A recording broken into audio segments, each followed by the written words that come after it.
True life is not fellowship, it's discipleship, it's not living, it's life, it's not religion, it's kingdom.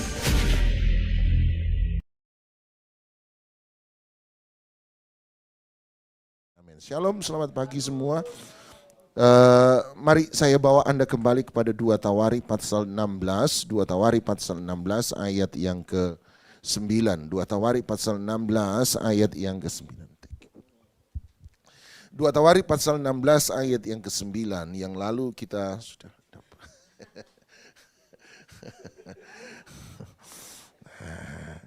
Ya, 2 Tawari 16 ayat 9 yang lalu kita sudah bahas, tapi ada sesuatu yang saya ingin tambahkan bagi Anda. 2 Tawari 16 ayat 9 berkata, karena mata Tuhan menjelajah seluruh bumi untuk melimpahkan kekuatannya kepada mereka yang bersungguh hati terhadap Dia. Sampai situ saja. Saya yang lalu menyuruh Anda untuk menggarisbawahi kata bersungguh hati, sebab kata bersungguh hati menariknya berasal dari kata shalem.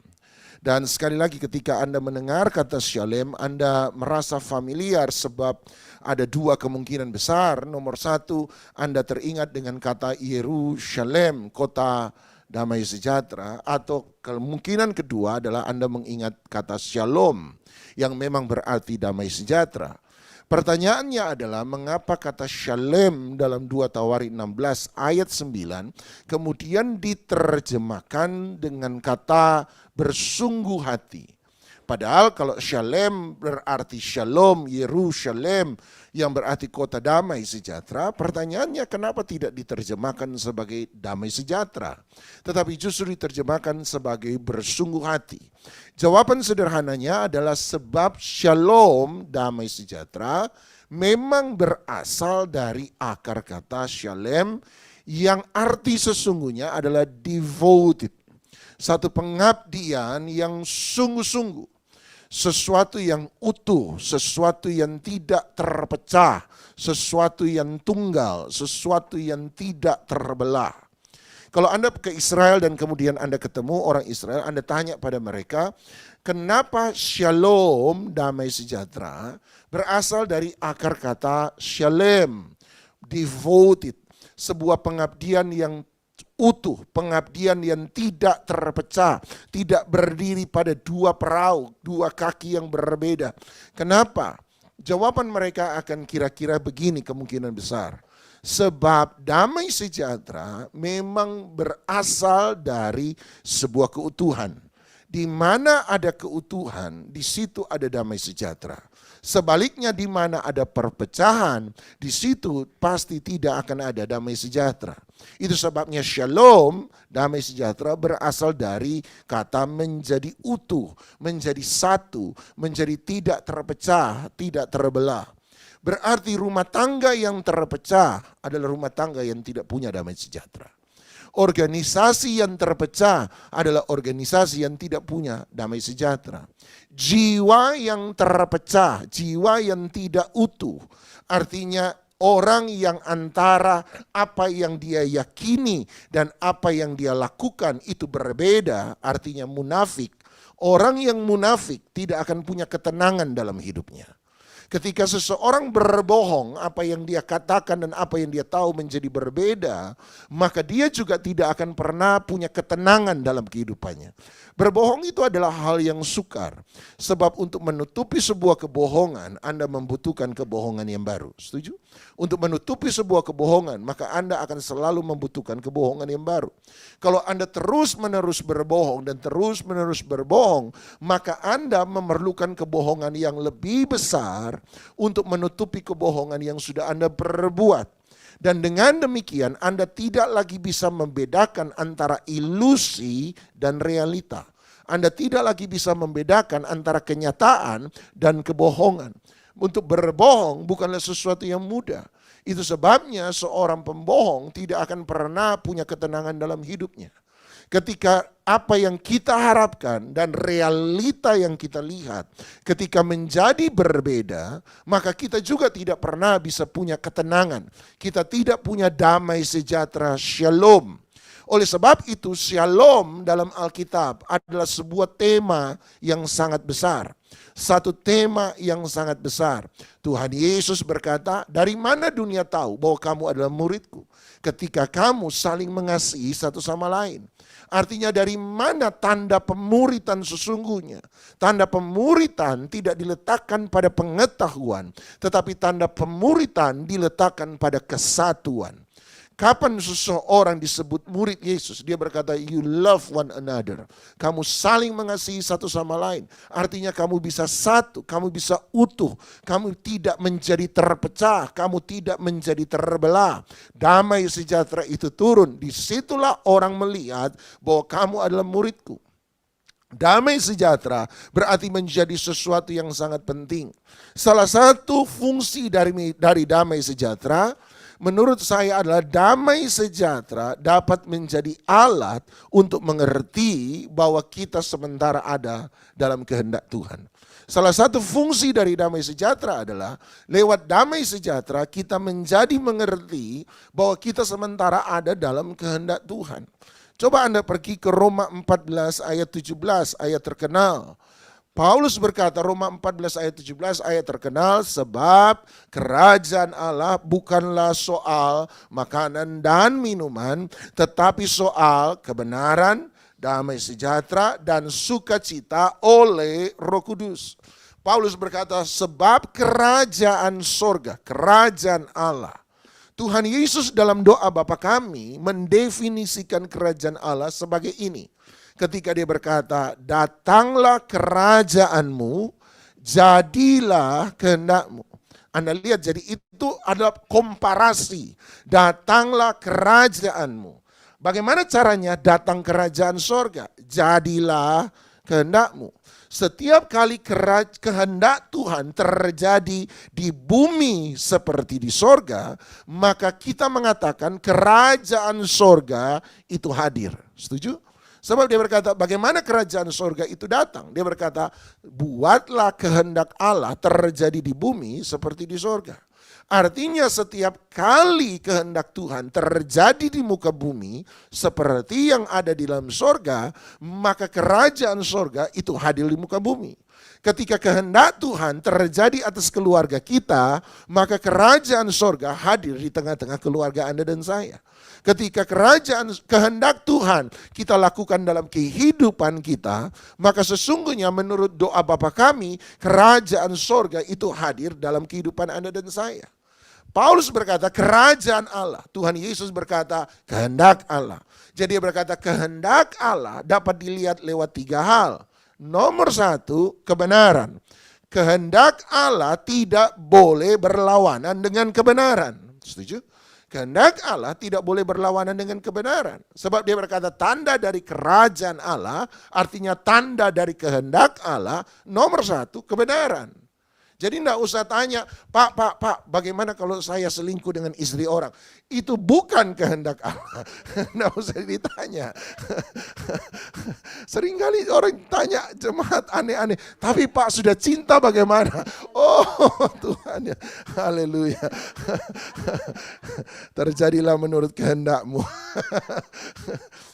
Anda tidak perlu tanya itu. Pak, bagaimana kalau saya dapat uang dengan cara judi? Oke, Anda tidak perlu tanya itu. Kehendak Allah sesuai dengan kebenaran Allah. Segala sesuatu yang tidak sesuai dengan kebenaran Allah tidak perlu ditanya, sebab itu bukan kehendak Allah. Cara kedua adalah kita mengetahui kehendak Allah lewat damai sejahtera. Kita mengetahui kehendak Allah lewat damai sejahtera. Biasanya orang akan berkata, dari mana saya tahu bahwa ini benar-benar dari Tuhan?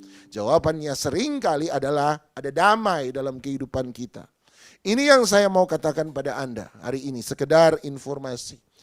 Saya percaya tidak semua orang dipanggil untuk pelayanan profetik menurut saya. Tetapi saya percaya bahwa semua orang harus mampu untuk mendengar suara Tuhan. Sekali lagi, amin. Saya percaya bahwa, yang onsite bingung ini ya. Saya percaya bahwa tidak semua orang harus ada dalam pelayanan profetik. Tapi saya percaya bahwa setiap orang harus mampu untuk mendengar suara Tuhan. Seringkali profetik disamakan dengan mendengar suara Tuhan. Padahal menurut saya menjadi profetik tidak sama dengan menjadi mendengar suara Tuhan.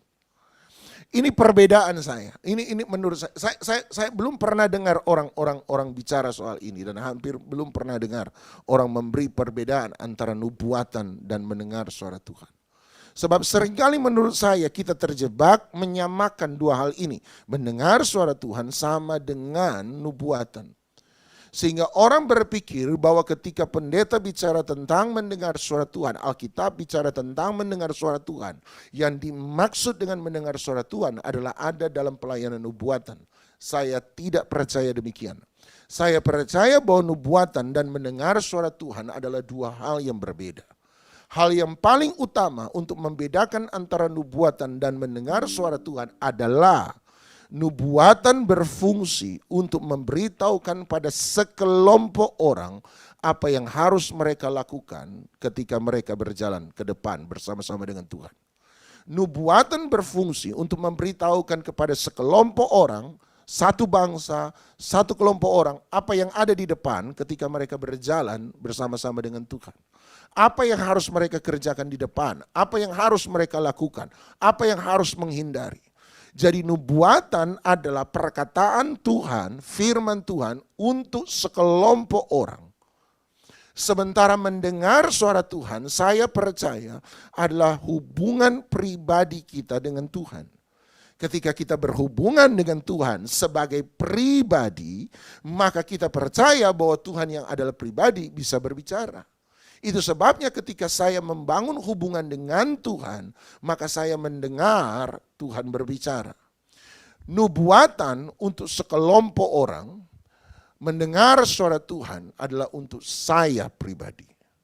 Nubuatan untuk sekelompok orang, ini tafsiran saya. Anda setuju puji Tuhan, tidak setuju tetap bersaudara dalam Tuhan Yesus Kristus. Nubuatan untuk sekelompok orang, tetapi mendengar suara Tuhan menurut saya adalah untuk personal pribadi. Apakah ketika Tuhan datang pada Kain dan Tuhan berkata, di manakah Habel adikmu? Apakah itu akan disebut nubuatan? Menurut saya tidak akan menyebut itu sebagai nubuatan. Saya akan mengatakan itu sebagai bagian dari mendengar suara Tuhan. Ketika Tuhan datang pada Adam, ketika Adam berbuat dosa dan Tuhan berkata, Adam di manakah engkau? Maka saya tidak akan menyebut itu sebagai nubuatan. Saya akan menyebut itu sebagai bagian dari hubungan pribadi antara Adam dan Tuhan. Jadi saya tidak memasukkan semua kalimat firman Tuhan sebagai sebuah nubuatan. Saya membaginya menjadi dua. Ada firman Tuhan untuk sekelompok orang, untuk bangsa, untuk satu generasi. Dan berkata, ini yang harus kamu lakukan di depan. Ini yang harus kamu perbuat. Ini yang harus kamu hindari. Tetapi ada saatnya dia berfirman untuk satu orang pribadi, supaya hubungan pribadi orang itu dengan Tuhan tetap terjaga, bahkan makin dalam dan makin dalam dan makin dalam. Jadi saya percaya bahwa tidak semua orang akan ada dalam pelayanan nubuat. Tapi saya percaya bahwa setiap orang harus mampu dan belajar untuk mendengar suara Tuhan. Secara personal, pribadi, dalam hubungan pribadinya dengan Tuhan. Nah, pertanyaannya adalah, kalau begitu bagaimana saya tahu bahwa ini Tuhan? Itu kan pertanyaannya. Dari mana saya tahu bahwa ini Tuhan? Pertanyaannya, apakah ini suara setan? Apakah ini suara diri sendiri? Ataukah ini suara Tuhan? Salah satu cara untuk membedakan hal-hal tersebut adalah ketika itu berasal dari Tuhan, saya punya damai sejahtera.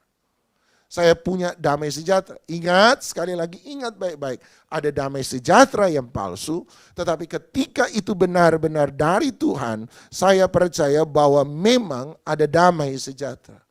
Tuhan memberikan damai sejahtera sehingga kita bisa kemudian tahu, oh ini Tuhan, ini benar-benar Tuhan. Ini yang Tuhan mau saya lakukan, ini yang Tuhan mau saya kerjakan. Dari mana saya tahu bahwa itu Tuhan? Damai sejahtera. Kenapa damai sejahtera? Matius pasal 14.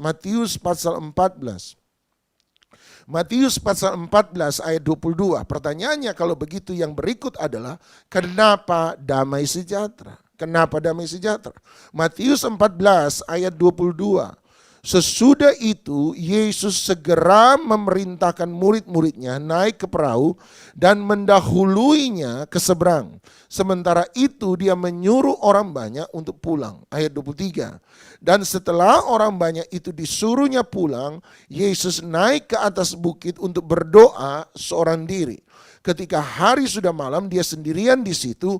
Perahu murid-muridnya sudah beberapa mil jauhnya dari pantai, diombang-ambingkan gelombang karena angin sakal. Kira-kira jam 3 malam datanglah Yesus kepada mereka, berjalan di atas air. Ketika murid-muridnya melihat dia berjalan di atas air, mereka terkejut dan berseru, "Itu hantu!" Lalu berteriak-teriak karena takut. Jadi mereka tidak mampu membedakan bahwa itu Tuhan atau itu setan. Sama pertanyaan, dari mana saya tahu bahwa itu Tuhan?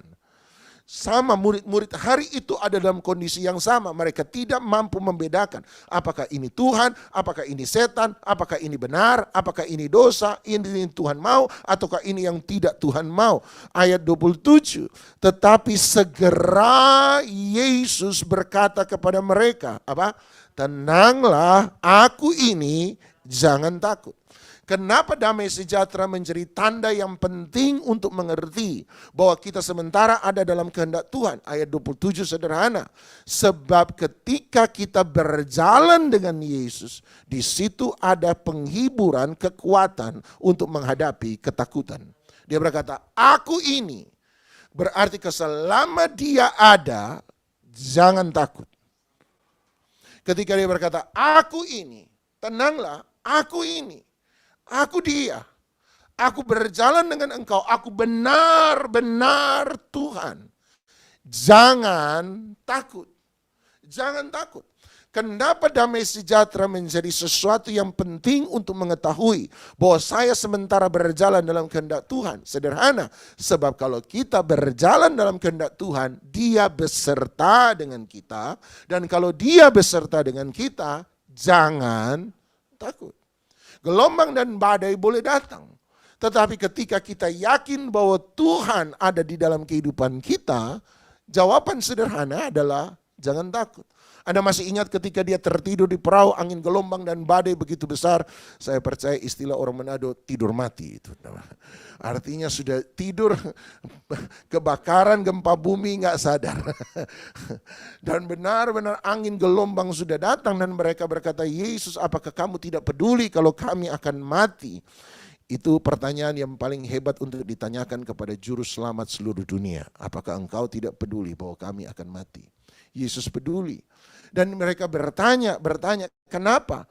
Sebab mereka ada dalam ketakutan. Dan waktu Yesus bangun, yang dia lakukan nomor satu adalah dia memarahi mereka. Dia berkata, kenapa kamu tidak percaya? Dia tenangkan badai dan dia berkata, kenapa kamu tidak percaya? Kenapa Yesus harus bertanya demikian? Sederhana, sebab selama Yesus ada, jangan takut. Sama ketika dia hadir di tengah-tengah murid-muridnya, ketika dia bangkit, dia tembus tembok dan dia berkata, Shalom. Anda bisa bayangkan, tiba-tiba ada orang yang sudah mati, tiba-tiba tembus tembok, muncul di hadapan Anda, Shalom. Saya bilang sengaja ini. Shalom, damai sejahtera. Dan mereka takut, kemudian dia berkata, jangan takut. Damai sejahtera dan untuk tidak takut itu selalu berjalan sama-sama. Sebab di mana ada damai sejahtera, di situ tidak ada ketakutan. Kapan damai sejahtera itu muncul? Yesus ada, Yesus hadir, Yesus berjalan bersama-sama dengan kita. Hari ini, pagi ini mengingatkan Anda, satu hal yang perlu kita jaga baik-baik. Satu hal apa itu? Yesus ada bersama-sama dengan kita. Dan bukankah janjinya sebelum dia naik ke surga ada satu hal, dia berkata apa? Aku akan menyertai kamu sampai pada kesudahan zaman. Jadi doa yang salah adalah doa meminta Tuhan menyertai kita sebab dia berjanji dia pasti akan menyertai kita. Tapi kapan dia menyertai Anda dan saya? Ini yang saya percaya. ketika kita ada dalam kehendaknya, kita ada dalam kebenarannya, kita melakukan apa yang dia perintahkan, apa yang dia mau. Dan ketika kita lakukan itu, saya tahu bahwa Tuhan ada di samping saya. Tuhan beserta dengan saya. Selama 10-15 tahun terakhir, saya hampir tidak pernah minta tanda. Hanya ada satu kali saya benar-benar pernah minta tanda. 10-15 tahun terakhir. Saya pernah cerita pada Anda.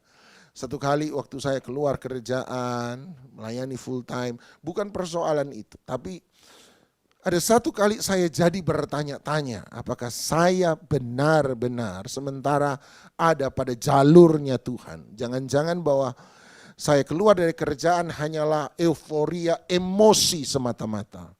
Dan pertanyaan ini makin hari makin besar. Saya coba diamkan, tapi makin hari makin besar. Entah kenapa bagi saya sangat penting, sebab mumpung masih belum lama keluar dari kerjaan saya. Saya berhenti dari percetakan, saya punya percetakan kecil, tapi kemudian saya memutuskan untuk berhenti karena kesibukan dalam pelayanan. Kemudian saya berpikir, saya sudah saja, saya percaya saya dipanggil untuk melayani. Teman-teman di sekitar saya mengkonfirmasi apa yang menjadi keyakinan saya. 2013 saya mengambil keputusan untuk menutup usaha percetakan saya. Dan waktu saya tutup, saya jalani, berkat Tuhan tetap ada, penyertaan Tuhan ada, penyediaan Tuhan pernah ada. Bahkan ex-customer saya pernah nawari, Pak, saya beli mesinnya aja, saya tambah mesin baru, Bapak yang urus. Saya bilang, mohon maaf Bu, saya keluar dari kerjaan bukan karena kurang uang. Saya keluar dari kerjaan karena saya mau jadi pendeta. Dan dia lihat saya masih ingat, di rumahnya dia panggil saya, di rumahnya dia lihat saya lama. Dan kemudian dia bilang begini, Pak, jadi pendeta bisa hidup kah? Dan saya bilang, bisa Bu, masih hidup Bu. Haleluya, masih hidup. Dan dia lihat, dan dia serius Bapak Ibu, dia serius. Dia lihat saya dengan muka kasihan, sungguh Pak. Saya beli mesin, modal dari saya. Pokoknya Bapak urus pekerjaan saya, selebihnya jalani marketing, urus usaha orang lain supaya kita juga ada pemasukan. Tapi saya yang beli mesinnya, saya sediakan mesinnya, Bapak cari orangnya, Bapak yang kerjain. Saya bilang, Bu, tidak bisa. Saya ambil keputusan ini bukan karena soal kerjaan, saya ambil keputusan ini karena saya mau melayani Tuhan. Dia lihat saya lama, saya masih ingat di mejanya dia lihat saya lama sampai bilang, bisa hidupkah jadi pendeta? Saya tertawa, saya bilang, masih hidup Bu, masih gemuk Bu, haleluya. Masih hidup. Dia lihat lama dan dia ngomong lagi, saya bilang tidak bisa, mohon maaf. Berapapun saya ingin ini, tapi saya tahu bukan ini jalan saya. Pulang dari situlah yang membuat saya ada sebersit pertanyaan, iya ya. Saya ini benar-benar ada dalam kehendak Tuhan, saya lakukan ini karena euforia saya, keputusan emosional saya, ataukah benar-benar Tuhan mau? Tapi pertanyaan ini tambah hari tambah besar, dan saya masih ingat satu kali saya cerita begini, Tuhan mohon maaf jangan ditiru. Saya bilang, Tuhan saya tidak tahu ini Tuhan atau bukan. Saya bingung. Tapi kalau ini benar-benar Tuhan saya kan tidak pernah minta macam-macam. Iya, saya tidak pernah diberi jemaat. Saya minta tanda, satu. Saya tidak pernah minta jemaat uang, nggak pernah. Saya juga nggak pernah saya sebut jumlah sekian. Waktu itu 10 juta saya sebut. Kalau ada jemaat kasih saya uang 10 juta, nggak ada angin, nggak ada hujan, sebab nggak pernah dapat. Saya bilang, kalau Tuhan ada jemaat tiba-tiba, nggak ada angin, nggak ada hujan, datang sama saya, ini ada persembahan buat Bapak, Tuhan yang suruh, dan jumlahnya tepat 10 juta. Belum pernah, jumlah terbesar, saya kasih tahu, hari itu jumlah terbesar yang pernah saya dapat itu adalah 2 juta, 3 juta, 5 juta, sudah besar, 2 juta, 3 juta pokoknya. Saya bilang 10 juta, enggak kebayang 100 juta.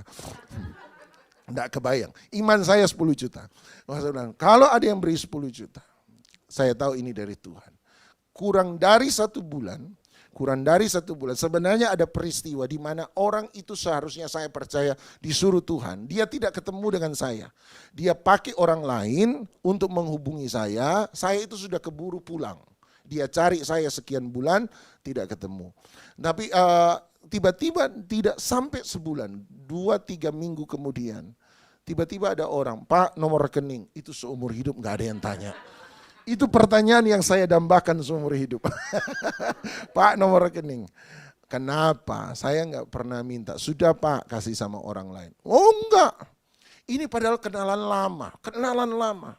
Dia bilang, Pak nomor rekening. Saya bilang, kenapa Pak? Sudah kasih orang lain. Enggak, saya diberkati oleh firman Tuhan. Dan ada satu kalimat Bapak, itu persis di hati saya. Dan Tuhan suruh saya untuk memberkati Bapak. Saya bilang, enggak usah Pak. Sudah, saya sudah dapat dari gereja, cukup puji Tuhan.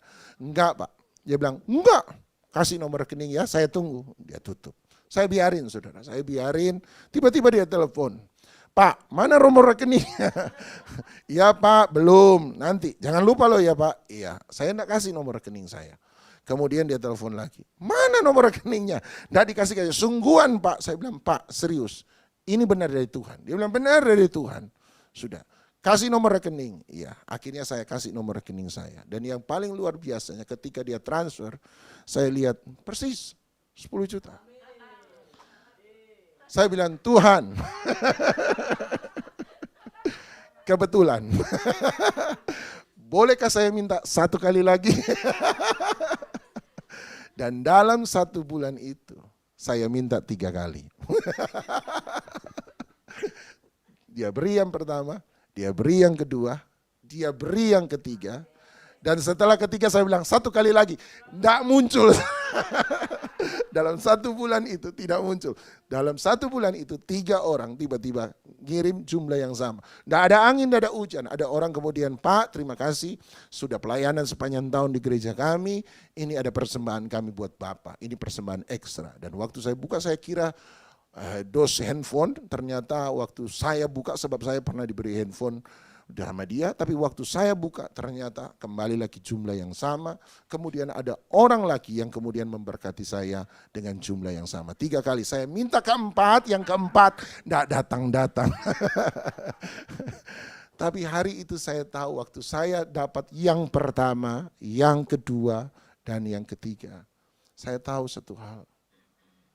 Ternyata saya jalan sama Tuhan. Itu yang paling penting lebih dari jumlah. Saya jalan sama Tuhan. Anda berkata, nyesel ya Pak ya, kok minta cuma 10 Pak ya. Kalau tahu kena, enggak lah. Buat saya yang paling penting adalah saya akhirnya tahu bahwa keputusan itu tidak salah, saya jalan sama Tuhan. Dan sejak hari itu saya percaya, sekalipun aku berjalan dalam lembah kekelaman maut, aku tidak takut bahaya, sebab Engkau besertaku, gadamu dan tongkatmu, itulah yang menghibur aku. Mari kita datang pada Tuhan.